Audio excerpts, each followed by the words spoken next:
Se teu irmão pecar contra ti, vai arguí-lo entre ti e ele só.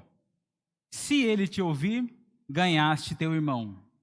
Se, porém, não te ouvir, toma ainda contigo uma ou duas pessoas, para que pelo depoimento de 2 ou 3 testemunhas toda a palavra se estabeleça.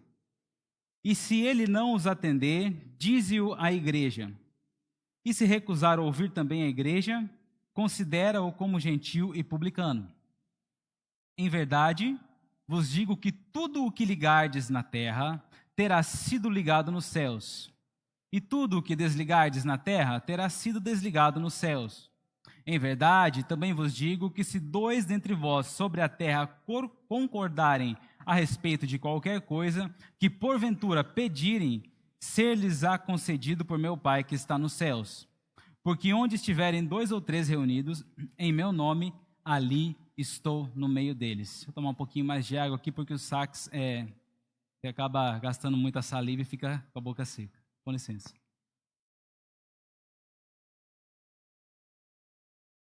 Irmãos, para que nós entendamos e compreendamos o que é correção, nós temos primeiramente que entender que a Bíblia Sagrada, ela é um livro de correção.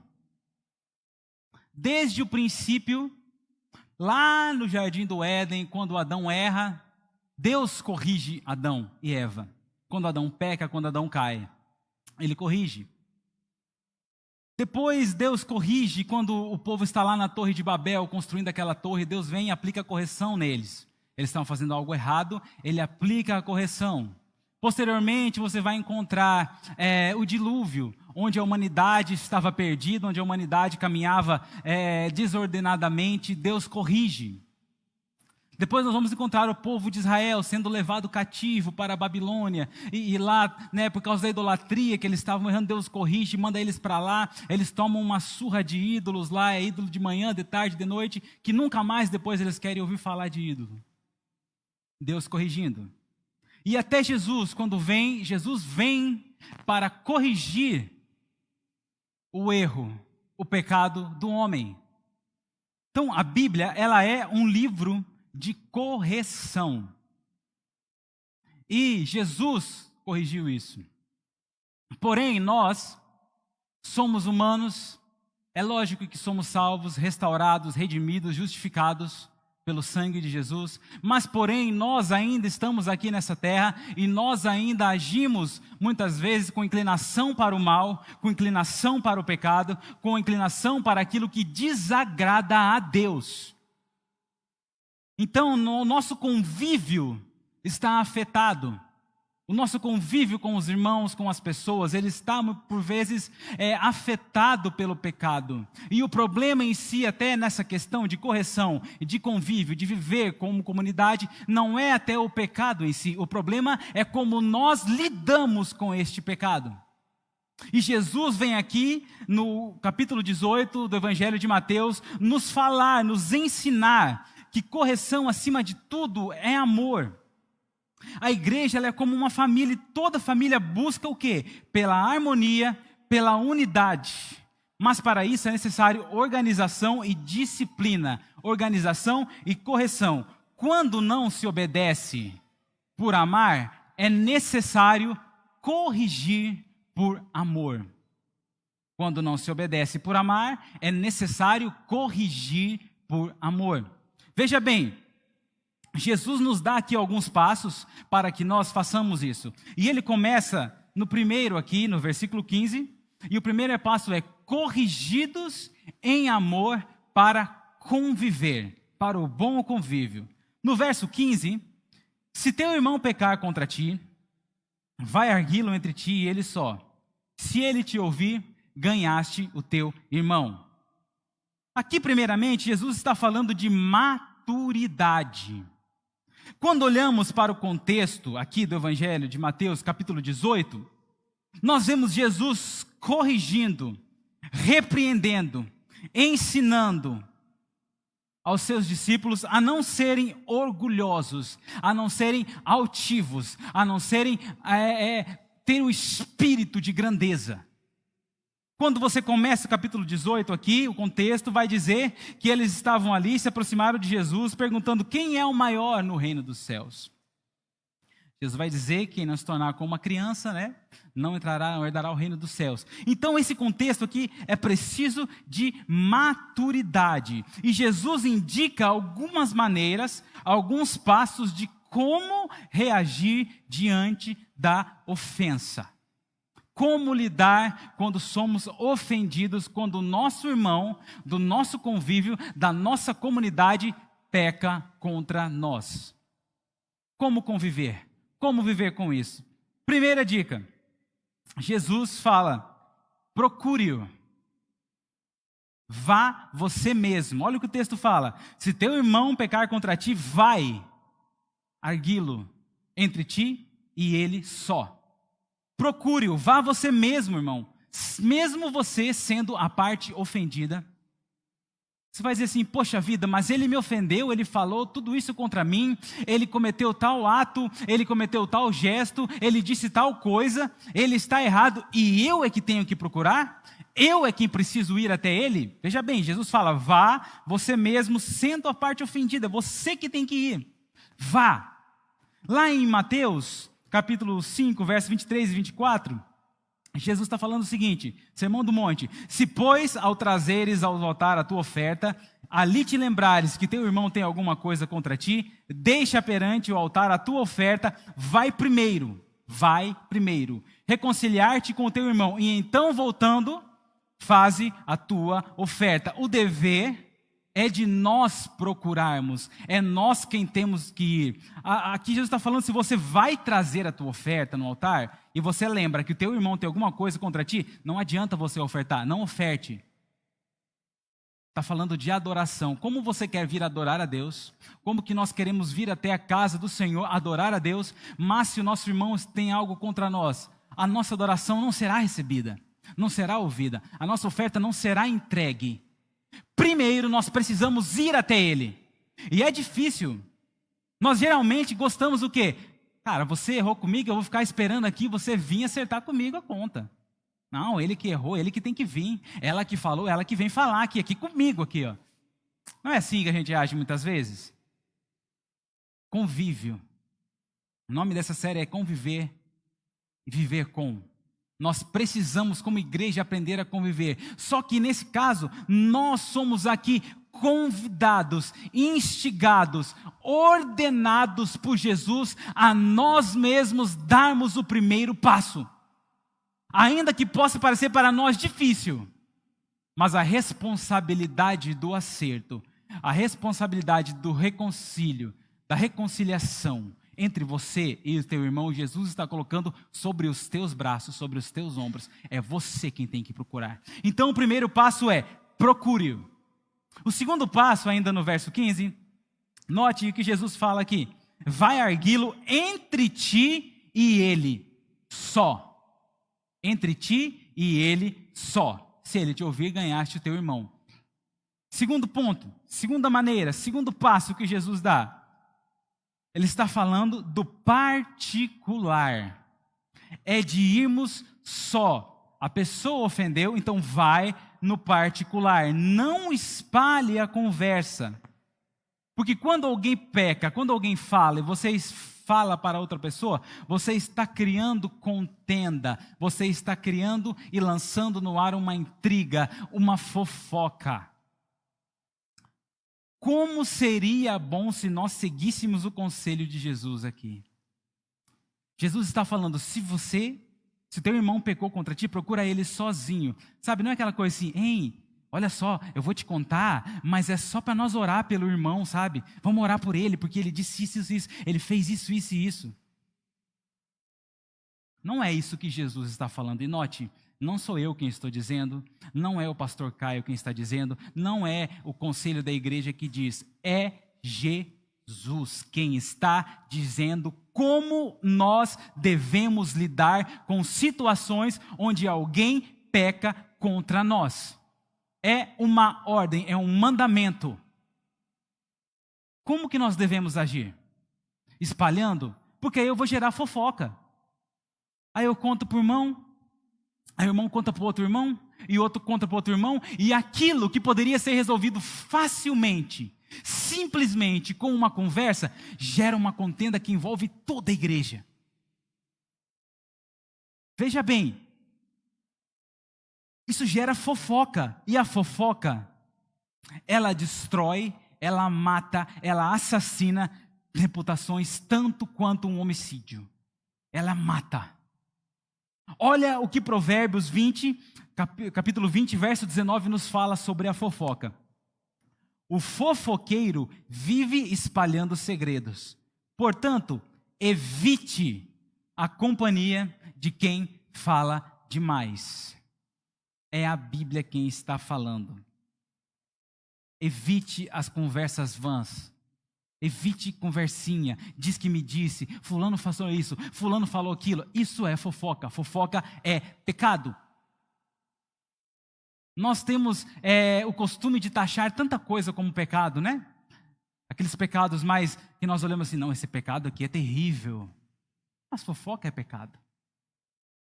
E fofoca mata. Por causa de uma fofoca, quem já ouviu notícias? Já ouvi notícias de pessoas que morreram. Porque um falou uma coisa, depois foi descobrir, não era verdade. Então Jesus aqui está nos dando esse passo. E ele fala o seguinte: se ele ouvir, ganhaste o teu irmão. A maturidade aqui nesse caso é tanto do ofensor quanto do ofendido. A maturidade ela deve ser mútua, como uma espada que corta para os dois lados. Tanto o ofendido quanto o ofensor, eles devem ter maturidade para lidar de forma coerente com a situação. Porque isso vai gerar o quê? Saúde, benefício para o relacionamento de ambos e também para o relacionamento de toda a igreja. Nós estamos falando de correção. Isso aqui é difícil de falar, irmãos. Não é fácil. Porque isso gera confronto. E nós, por natureza, nós não gostamos de confronto, de ser confrontado. Mas o confronto nos faz crescer. Já pensou um lutador de boxe que só treina? Treina a vida toda. Mas ele não participa de nenhuma luta, ele não vai para nenhum confronto, ele não vai crescer dentro da sua modalidade esportiva. O confronto nos é saudável. O confronto nos é saudio. Sermos confrontados nos faz bem. E a Bíblia nos confronta. E ao mesmo tempo que ela confronta, ela apenas não nos confronta, mas ela também nos conforta. É gostoso ser confrontado pela palavra. É gostoso quando nós viemos à igreja e a palavra fala ao nosso coração e nós somos confrontados. Porque quando nós somos confrontados por Deus, nós crescemos espiritualmente. Nós crescemos como pessoa, nós crescemos como igreja, crescemos como comunidade, crescemos como um todo. Porque o confronto nos faz crescer. Agora, Jesus segue aconselhando aqui. Ele fala, no verso 16: se porém não te ouvir, toma ainda contigo uma ou duas pessoas, para que pelo depoimento de 2 ou 3 testemunhas, toda palavra se estabeleça. Aqui Jesus está falando de imparcialidade, de agir de forma imparcial, chamar uma ou duas pessoas maduras na fé, que possam agir de modo imparcial. Sobre isso, grande pregador, príncipe dos pregadores, Charles Haddon Spurgeon, diz o seguinte: possivelmente, o ofensor pode perceber o que é dito por outros irmãos. Embora ele seja parcial em relação a você, ele poderá acrescentar seriedade à reclamação de várias pessoas, o que não faria se a queixa fosse de uma só. Frase de Charles Spurgeon. Meus irmãos, maduras na fé. Como que eu vou chamar alguém? Por exemplo, eu sou casado e eu vou me aconselhar com outra pessoa que não é casada sobre um problema no meu casamento. Ou vou me aconselhar com alguém que tem um relacionamento conturbado. Um relacionamento conjugal conturbado. Como essa pessoa vai me dar bons conselhos?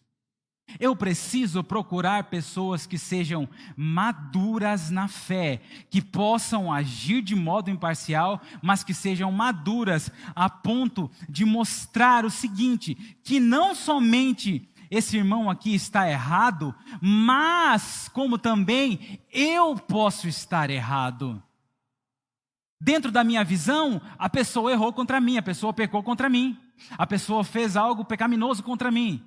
Então fui conversar com ela, não deu certo, fui lá e chamei 2 ou 3 pessoas maduras na fé, uma espécie de um pequeno tribunal, é o que Jesus está falando aqui, e nós vamos até essa pessoa. Porém, se são pessoas maduras na fé, imparciais, elas podem perceber que o problema talvez não está no que o irmão falou, mas está em mim. Isso corta para os 2 lados, porque eu posso ter entendido mal. E acontece situações assim, por exemplo, fulano passou e não olhou para mim. Aí você vai lá e fala, nossa, fulano não olhou para mim, passou, virou a cara. Vai lá nas redes sociais, coloca lá, tem pessoas ruins que não olham para você, parará, digita, faz todo um estardalhaço, faz todo um alvoroço. Mas quando na verdade o erro pode estar em mim, não na outra pessoa. Então Jesus está aconselhando para a saúde da igreja, para a tua saúde, para a saúde dos irmãos. Agora veja bem, então eu preciso procurar pessoas que sejam maduras na fé e que possam agir de maneira imparcial para resolver o caso, resolver a situação, resolver o problema. Verso 17 ainda. E se ele não os atender, dize-o à igreja. E se recusar ouvir também a igreja, considera-o como gentil e publicano. Aqui Jesus, no verso 17, ele está falando de consequências. Veja bem, olha o amor que Jesus tem por nós. Porque Adão errou uma vez e logo lhe foi tirado o paraíso, tudo. Ele cometeu um pecado. Aqui Jesus está dando não uma, não 2, mas 3 chances para que você se arrependa, para que você se reconcilie. Isso aqui está falando de amor. Correção é amor. Ele está dando uma chance no âmbito particular. Ele dá outra chance com 2 ou 3 pessoas. E agora ele dá outra chance, se ainda assim ele se mostrar irredutível, se ele se recusar a ouvir, se ele recusar a entender que está errado, então leva também a igreja. E se ele se recusar também a igreja, então está falando para ele ser tratado como gentil e publicano. Veja bem, igreja, veja a importância da igreja ser madura na fé, piedosa e bíblica. Como nós vamos julgar, aqui está falando de um julgamento, como nós vamos conciliar, como que nós vamos fazer esse passo de reconciliação, se nós como igreja não somos bíblicos, não somos piedosos, não estamos firmados na palavra. Veja bem, nesse passo a igreja deve buscar o quê? O arrependimento do irmão faltoso. Caso contrário, vem o quê? A disciplina. E a disciplina, meus irmãos, ela tem 2 objetivos. Quais são esses objetivos? Primeiro, ela tem o objetivo preventivo. Disciplina tem o objetivo preventivo. O que é isso? Ela busca com isso evitar que a igreja caia no mesmo pecado. Que nós, como corpo da igreja, estamos aqui vendo uma coisa acontecer, um problema ali, aquele problema se alastrando, como algo que vai permeando por dentro da igreja, vai criando raiz, vai criando ramificações, vai passando de um, vai passando para o outro, e quando nós percebemos, a igreja toda está contaminada. Por isso a importância da disciplina, porque ela tem um objetivo preventivo, de prevenir, de prevenção, para que você não seja contaminado, para que você não seja infectado. O corpo precisa ter saúde, o corpo precisa ser sadio. O corpo precisa estar com as vitaminas, com a sua imunidade. Estamos aqui numa época de Covid, e uns falam bem da vacina, outros falam não, mas existem vacinas que são aplicadas em nós e elas servem para prevenção. Está falando de prevenção, de prevenir. E sabemos muito bem que prevenir é melhor que remediar. Então tem o caráter preventivo. Segundo, tem um caráter interventivo. O que é isso? Está buscando a recuperação do irmão que está em pecado. Intervenção, intervir. Quando é preciso intervir em uma situação, é porque aquela situação já está caótica, já está fora de controle, já não tem mais solução por si próprio, sozinho não consegue, então é necessário uma intervenção. Ou vamos falar muito do termo intervenção cirúrgica, né? Poderia ser um pequeno problema. E nós já vimos pessoas que foram se operar de uma coisa pequena, de uma coisa simples e acabaram perdendo a vida. Porque não foi feito aquele pequeno procedimento de maneira correta. Então tem um caráter de intervenção. Vamos prosseguir aqui. Agora, se essa pessoa age dessa maneira, ela passou já por 3 níveis de correção. E ela se mostra irredutível, obstinada. Nós vemos que essa é uma pessoa que ela está obstinada. Ela está irredutível. E a Bíblia, a palavra do Senhor, nos fala de alguém obstinado. Se você abrir a sua Bíblia lá em Êxodo, capítulo 7, verso 13 e 14, vai dizer o seguinte: todavia, o coração de Faraó se endureceu e não os ouviu, como o Senhor tinha dito. Disse o Senhor a Moisés: o coração de Faraó está obstinado. Recusa-se deixar ir o povo. O coração de Faraó está obstinado. Nós estamos falando aqui de consequências. Então essa pessoa, ela está obstinada, e essa obstinação vai trazer para ela, não só para ela, mas pode trazer também para a comunidade que está à sua volta, consequências. Nós sabemos o que aconteceu com o povo do Egito que estava ali em volta de Faraó. Quantos morreram, quantos foram afetados por tudo que aconteceu quando as pragas eram enviadas. E nós sabemos qual foi o fim de Faraó. Foi a morte, porque ele se tornou irredutível, tornou-se obstinado. Nós não devemos ser obstinados para o mal. Veja bem. Agora, Jesus fala o que aqui? Se após todos os trâmites, ele não reconheceu, ele não ouviu lá no sós, né? A sós, ele não ouviu 2 ou 3, ele não escutou toda a igreja falando de forma sadia, madura, bíblica, com amor. Então Jesus fala o seguinte: trate-o como gentil e publicano. Agora, no que isso implica? Isso não implica, ou melhor dizendo, significa não tratá-lo como um irmão em Cristo. Contudo, não significa que devemos odiá-lo, rejeitá-lo ou desprezá-lo. Ao passo, irmãos, que a Bíblia nos ensina o quê? Que devemos amar os gentios e buscar a sua salvação. O próprio apóstolo Paulo, o maior dos pregadores, o maior plantador de igreja que nós conhecemos na Bíblia, o grande homem de Deus, ele foi levantado como o quê? Apóstolo dos gentios. Tamanho o amor que Deus tem por aqueles que Ele já destinou para a salvação. Então, nós não devemos rejeitá-lo, não devemos desprezá-lo, escorraçá-lo, porém está falando aqui para nós não tratarmos ele como um irmão em Cristo. É isso que Jesus está ensinando, é isso que Jesus está dizendo.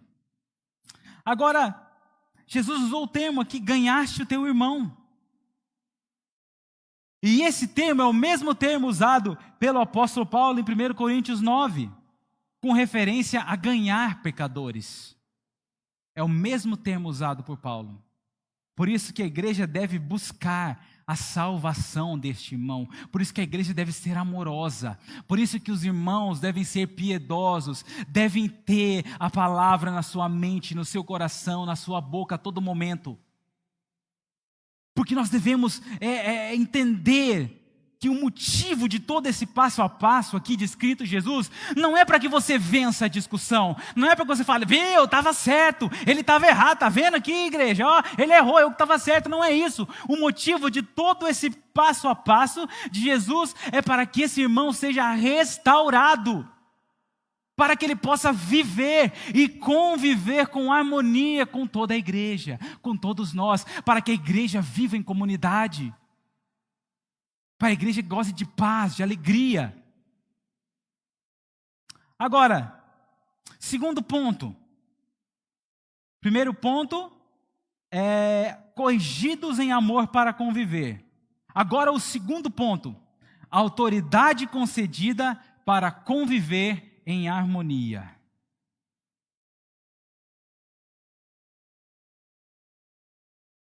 Em geral, nós buscamos relacionamentos visando troca, seja de amor, carinho, reciprocidade. Muitas vezes eu amo porque eu quero o quê? Ser amado. Eu dou carinho porque eu quero receber carinho.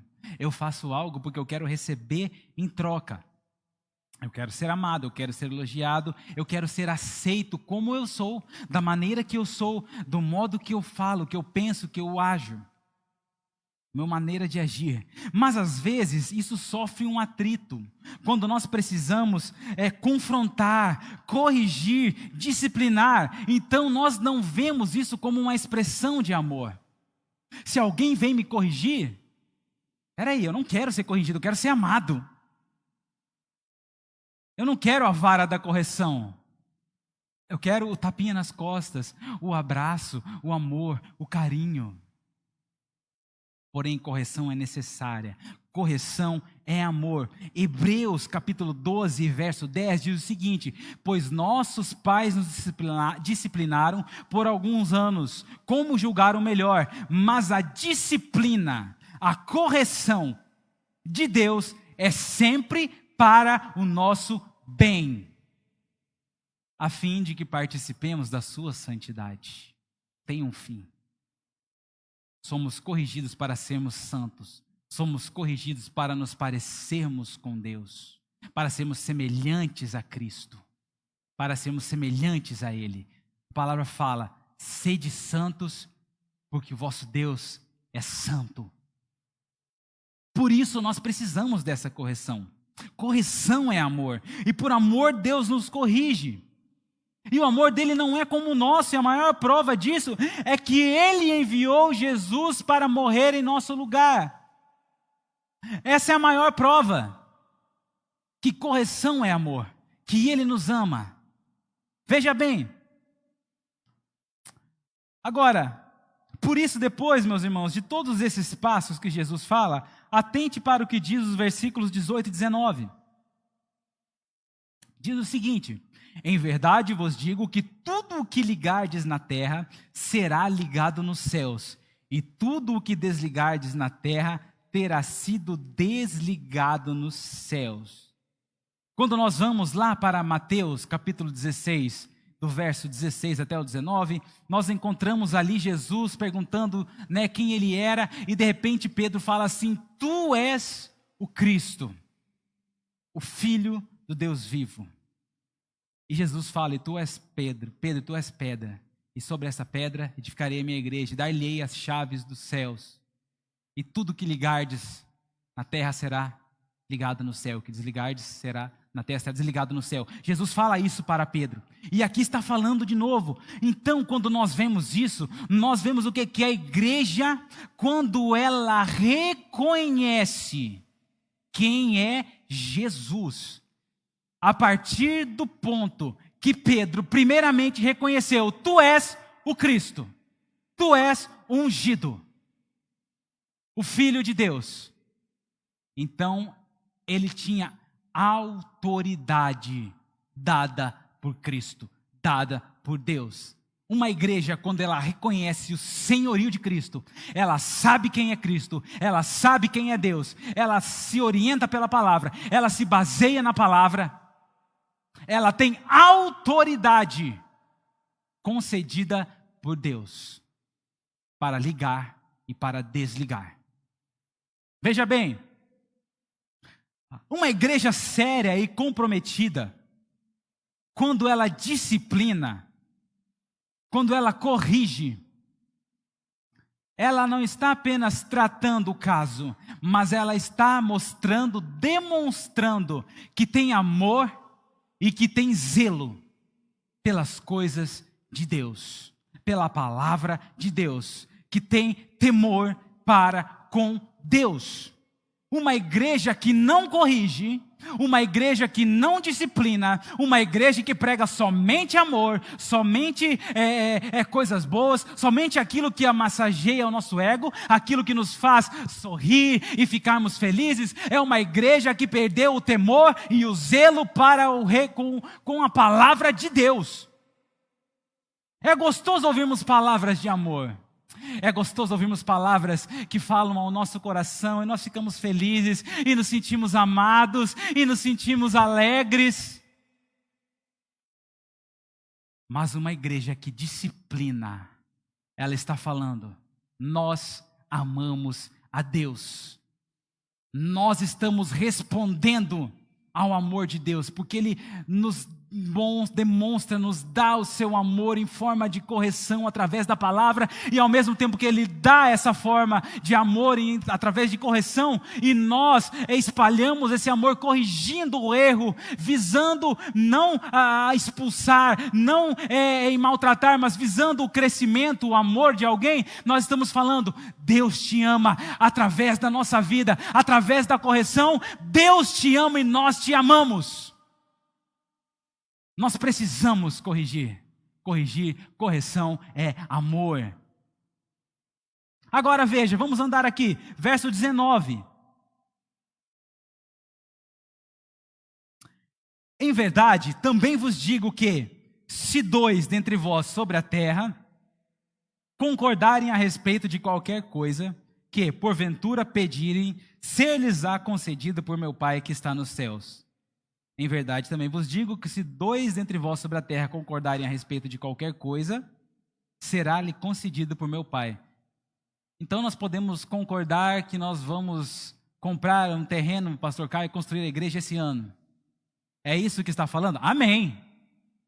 Mas não é isso que o texto está falando. Comumente as pessoas usam esse texto para falar: não, vamos, principalmente campanhas, nós vemos muito por aí, né? É a campanha da casa própria, do carro novo, a campanha da chave, porque nós vamos concordar aqui nessa noite, irmãos, e Deus vai ligar no céu aquilo que nós concordamos. Amém?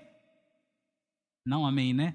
Não é isso que o texto está falando. Ele está falando que se dois dentre vós sobre a terra concordarem a respeito desse tribunal, a respeito desse irmão que está sendo tratado, então Deus, no céu, se vocês concordarem biblicamente, piedosamente, através da palavra, com autoridade bíblica, Deus do céu vai concordar da mesma maneira, vai responder a aquilo que concordarmos sobre esse assunto. É isso que a palavra está falando. Agora, aqui o verbo concordarem aqui, ele significa sinfonia. O grego, o significado dele é sinfonia. O que é uma sinfonia? Quem já viu uma orquestra tocando? Violinos, violoncelos, violas, trompas, trompetes, sax, flauta, todos produzindo uma sinfonia. E uma sinfonia bem tocada é agradável, ela traz uma sensação de harmonia, uma sensação gostosa aos ouvidos. Aqui está falando de harmonia. Porém, quando nós olhamos para uma orquestra, não existe uma orquestra toda de piano, uma orquestra toda de sax, uma orquestra toda de trompete, de trombone. Não. São instrumentos diferentes. E em uma sinfonia, esses instrumentos diferentes estão tocando notas diferentes, porém todas dentro do mesmo tom, produzindo assim uma sinfonia. Nós somos assim como igreja, somos todos diferentes. Você tem o seu pensamento, você tem o seu pensamento, eu tenho o meu pensamento, mas quando se trata da palavra do Senhor, os nossos pensamentos, as nossas diferenças todas devem se guiar pela partitura, e a partitura é algo que não é o músico que define, mas sim o maestro que a escreve, o maestro que a prepara, o maestro que a redige e que separa as vozes e entrega para a orquestra e fala: toquem. Aqui está a nossa partitura, escrita pelo maior dos maestros. E ele está dizendo: estejam em harmonia, produzam sinfonia, mesmo no momento difícil de correção. Sejam harmônicos, tenham harmonia entre si. É isso que Jesus está falando, que está ensinando. Produzam o mesmo som, produzam algo agradável. Esse é o chamado, esse é o pedido, esse é o ensinamento de Jesus nesta passagem. Agora, e ainda fala: porque onde estiverem 2 ou 3 reunidos em meu nome, ali estou no meio deles, em nome dele. Se nós estamos em nome dele, ele prometeu que estará presente.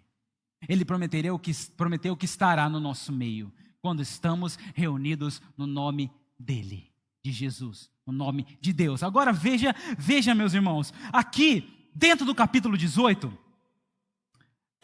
Cristo, ele quer que o ofensor se arrependa e o ofendido perdoe. Ambos precisam ser corrigidos em amor para viver e conviver em harmonia. Agora nós olhamos para esse contexto aqui, e quando nós iniciamos o capítulo 18, nós vemos aqui no versículo 1, inicia-se assim: naquela hora aproximaram-se de Jesus os discípulos, perguntando: quem é porventura o maior no reino dos céus?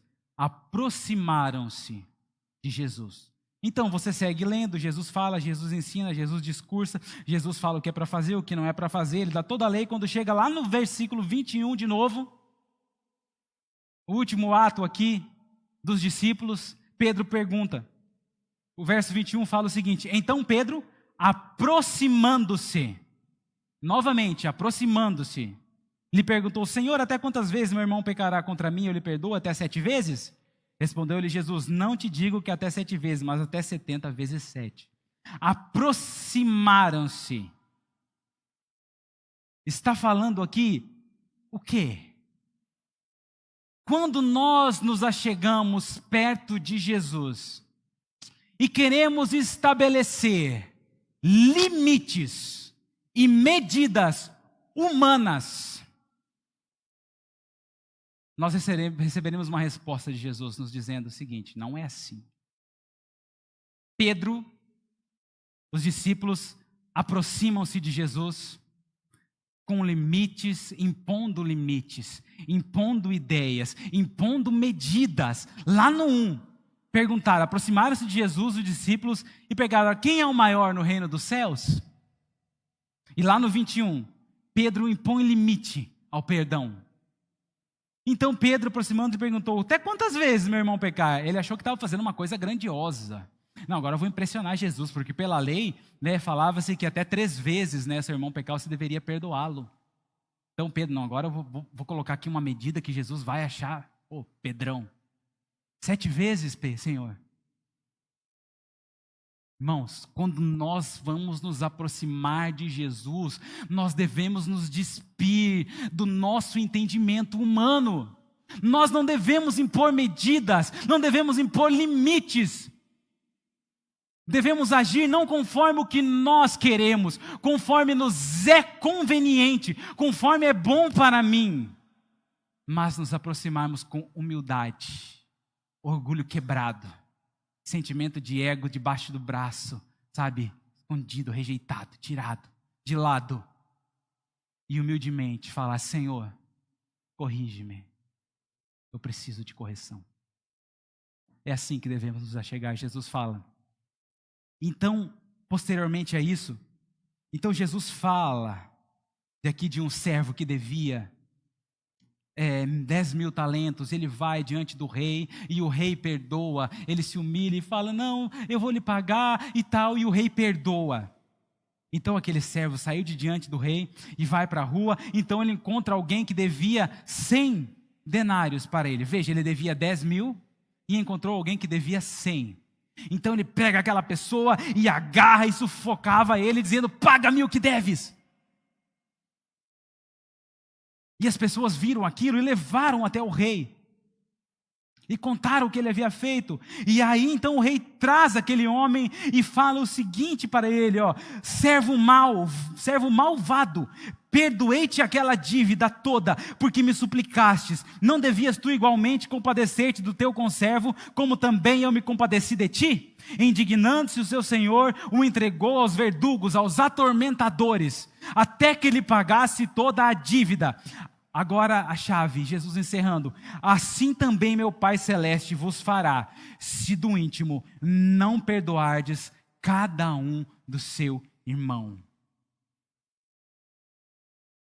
É isso que Jesus fará. Tínhamos uma dívida impagável.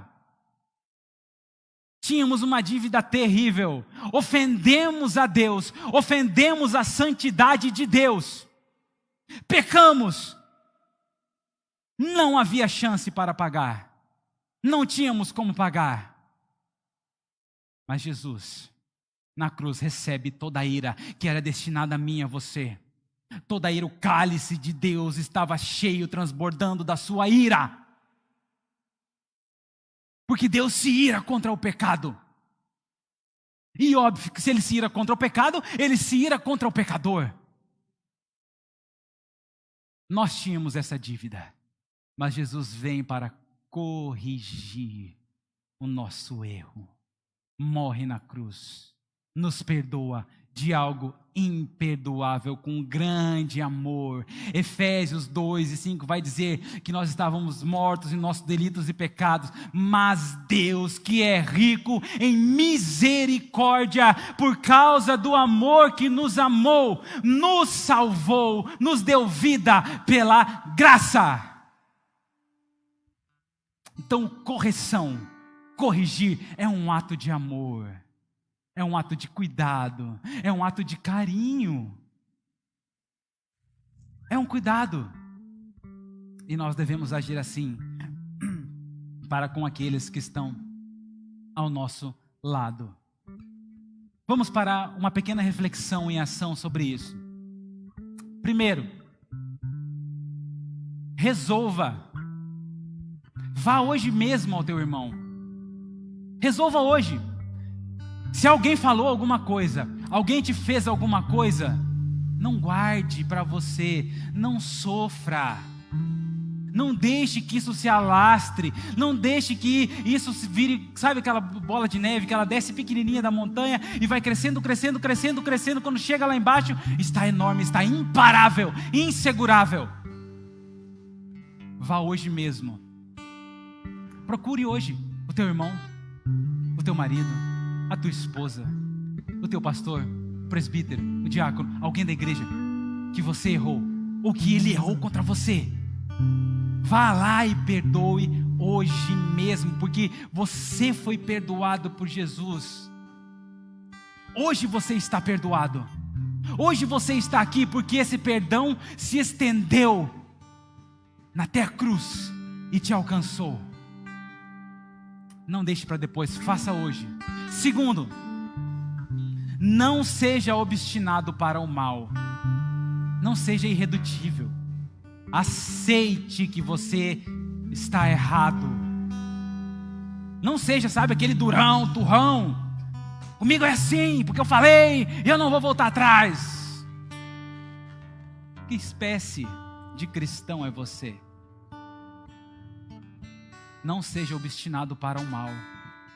aceite a correção, aceite que às vezes você está errado. Sabe, escute os outros, escute pessoas maduras na fé, escute o pastor quando ele prega aqui, porque ele prega ensinando, escute os irmãos, o professor da EBD, a palavra, ela nos ensina a todo momento. Confronte a tua atitude, confronte aquilo que estão falando que você está errado, confronte com a Bíblia, confronte com a palavra, e você vai perceber que você precisa de correção. E você precisa voltar atrás. Voltar atrás não é errado. Não. Voltar atrás é corrigir. Quando você está indo numa estrada e você vai para um caminho, pega um caminho errado, você precisa voltar atrás para corrigir a trajetória. Corrija hoje a trajetória da tua vida. Volte atrás, não seja obstinado. Por último, Deus corrige aquele que ama. Se você ama, corrija e aceite ser corrigido. Se você ama, corrija. Pai, você corrige seu filho? Mãe, você corrige seu filho? O Miguel, quando era pequeno, vou contar só esse último para encerrar. Já estou encerrando, irmãos. O Miguel, quando era pequeno, ele tinha 1 aninho de idade. E ele queria muito colocar o dedo na tomada, mexer nas coisas que estavam na tomada, engatinhando já, ele ia até a tomada. E ao ver isso, eu lembrei-me de quando eu era pequeno, por volta dos 2 anos de idade, no sul, meus pais tomavam muito chimarrão e na época usavam chaleira quente, né? E eu queria pegar a chaleira, botar o dedo na chaleira quente, meu pai me tirava, isso ele me conta, né? E certo dia ele deixou que eu botasse a mão na chaleira. E eu queimei o dedo, e chorei bastante. Parece duro, né? Mas nunca mais eu toquei na chaleira. Quando o Miguel foi para tocar na tomada, é óbvio que eu não iria deixar ele tomar um choque. Mas eu fui lá fora, a Bíblia me dá legalidade. Peguei uma varinha pequena, o Miguel tinha 1 ano de idade, fininha. E quando ele foi tocar na tomada, eu dei uma varadinha na mão dele e disse não. Ele me olhou assustado, porque ele nunca tinha tomado uma correção assim. E olhou para mim assustado e encheu os olhos de lágrima e foi de novo. E eu bati novamente, disse não. E ele não tocou mais na tomada. Ele aprendeu que se ele tocasse ali, ele sentiria dor.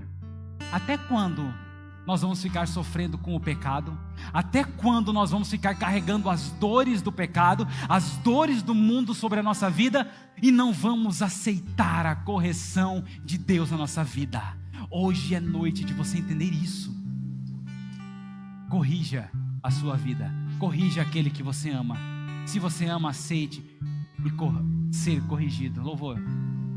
Coloque de pé. A razão de tão grande amor foi mostrar que minha vida tem valor. Sou tão precioso para Deus que Ele deu o seu filho pra morrer na cruz. Vamos cantar juntos.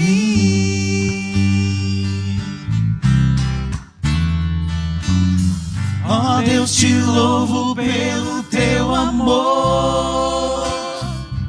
Tu mudaste o meu interior e agora eu quero viver pra transmitir esse amor que vem de ti.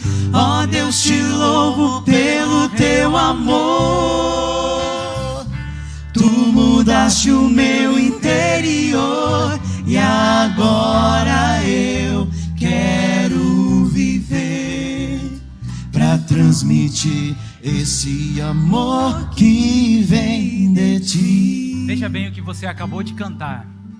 Ó Deus, eu te louvo pelo teu amor, pela tua correção, pois tu mudaste o meu interior e agora eu quero viver para transmitir esse amor que vem de ti, transmitir essa correção. Feche teus olhos, eu quero orar por você.